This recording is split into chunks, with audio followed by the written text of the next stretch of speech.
I have an author friend. This is the first time I ever wrote a book, and when I was starting doing a book tour for the first time, my author friend gave me one piece of advice. She says, if you can get out of it just being humiliated, you did a pretty good job. I am absolutely not a public policy expert. I couldn't be further from a public policy expert. And it is something that I have no interest in becoming, or rather had no interest in becoming. I fell into this completely by accident. But I'm here today because I actually am, I think, emblematic of part of what's wrong with the gambling culture in our society. The iconographic word of not only this movement, but of a lot of the social movements that people in this room care about. I think predatory, that's the reason I'm here, to be honest, because as I said to someone during our break, if this was a conversation about anti-gambling, I don't think that I would have the moxie to show up here and talk to you folks. But predatory gambling is specifically something that I'm passionate about. Frankly, I still gamble. At times I play poker with my friends. I am a recovering, hardcore video poker junkie. Haven't touched it in years, and it nearly ruined my life. But then, through the strangest twist of fate, I ended up working for a company that worked directly with lottery winners. And so, to say the least, when it comes to predatory gambling, I really have been both the predator and the prey.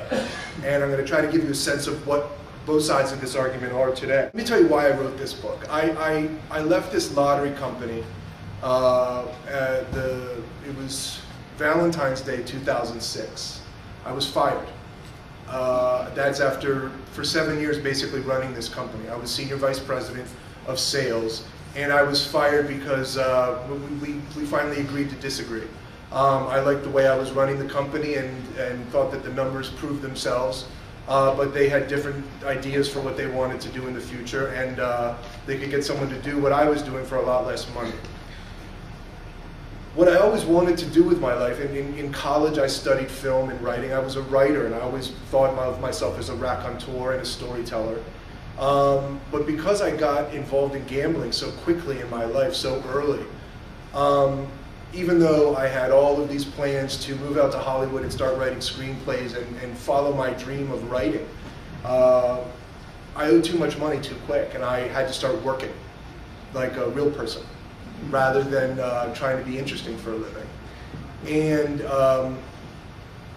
but writing the book, actually my wife called my bluff. I used to lie in bed with my wife when I worked at this company, and I was making a lot of money, but I was perfectly miserable.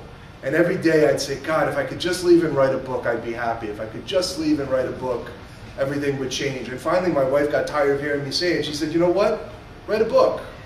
And so I left my company, as I said, on Valentine's Day in '06. And on the 15th of that month, I started writing this. Gambling is a big part of my book. And some would say that's an interesting career decision to write a book where you really openly talk about being a hardcore gambler. But I thought that it would be really two-faced to sit here and write everything I knew and pretend that I hadn't been on the other side of the issue. So I write at length about my troubles with gambling. And specifically, my story really starts in Oregon. And before I ever started working with lottery winners, buying their annuities, I sat in many, many bars in Portland, Oregon, and I played video poker. So I sat down, I put 20 bucks in a machine. The first time I ever pressed the button, I won a $600 jackpot. First time I ever pressed a button. And that was it. I spent thousands chasing that same feeling. Being a gambler, ultimately, when I moved back from Oregon, things got so bad for me in Oregon playing the video poker machines that I moved out. I had to put 3,000 miles of distance between myself and those machines. And I moved back into my parents' basement. I was 26 years old. It's not a place you want to be. And I was broke. I had no idea what I wanted to do, except I needed a job. And I surely wasn't going to say, hey, Mom and Dad, I'm going to go write screenplays in Hollywood.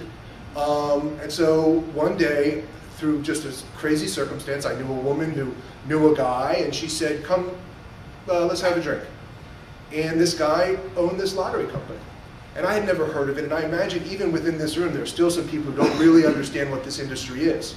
So what is the lump sum industry? Prior to the year 2000,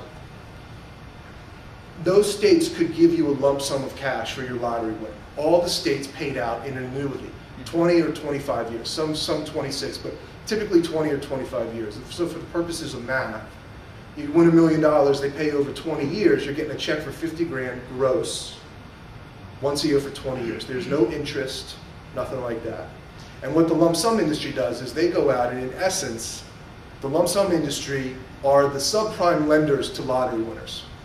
I think that's a good way to put it, because the same issues that have happened in the subprime culture as we know it now, as we can all sit back wisely after the last few years and see what's happened to our overall financial system, largely based on unregulated subprime lending and unregulated financial decisions in New York.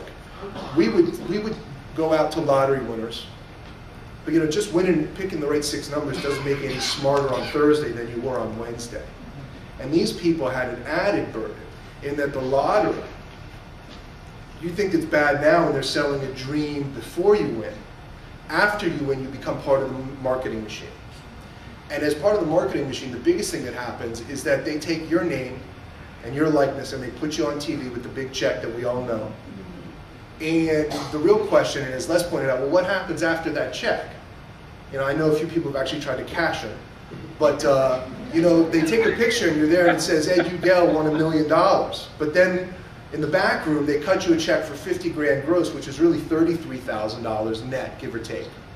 Now, if I put $33,000 into anybody's bank account here today, it'd be a good day. But it surely does not make you a millionaire. But a lottery winner, they finally did the most unrealistic thing of all. They finally hit that dream. And the lottery themselves is saying, look at him, you want to be like him? Look at him, he's got $1 million check. So he walks out of the lottery commission headquarters with a check for $33,000, but a head full of millionaire mindset. So what ends up happening is that these people, they get stuck in this vicious cycle where, who plays the lottery? I think in this room we all know the lottery winners tend to be blue-collar folk. They tend to be towards the lower or lower middle end of the economic spectrum, of the educational spectrum, of the socioeconomic spectrum. So lottery winners, to say the least, are not prepared to suddenly become millionaires. Go out and almost within the week of winning the lottery, they would be overextended. Overextended to the point where they need cash now. Had you read Roy Kaplan's book on lottery winners? Yes.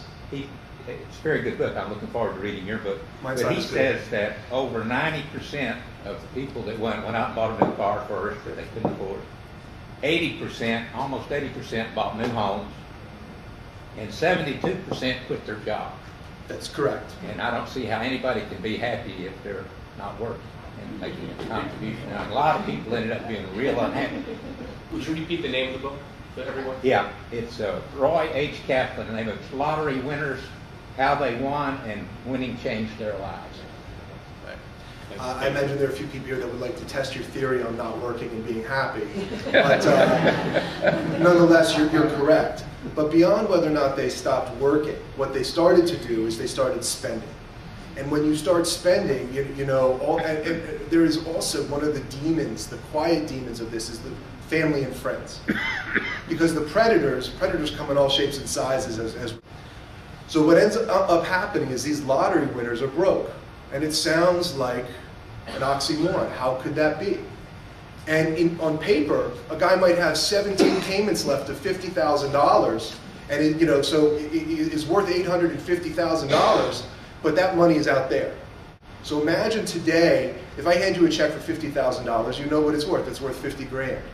But if I put that same check in an envelope and I give it to you and I post date it to November 9, 2029, when you open it, it's still going to be $50,000. But Lord knows what that $50,000 is going to be worth. So when you start spending today's money on things that you can't even pay until the end, you can imagine how that debt cycle starts to work.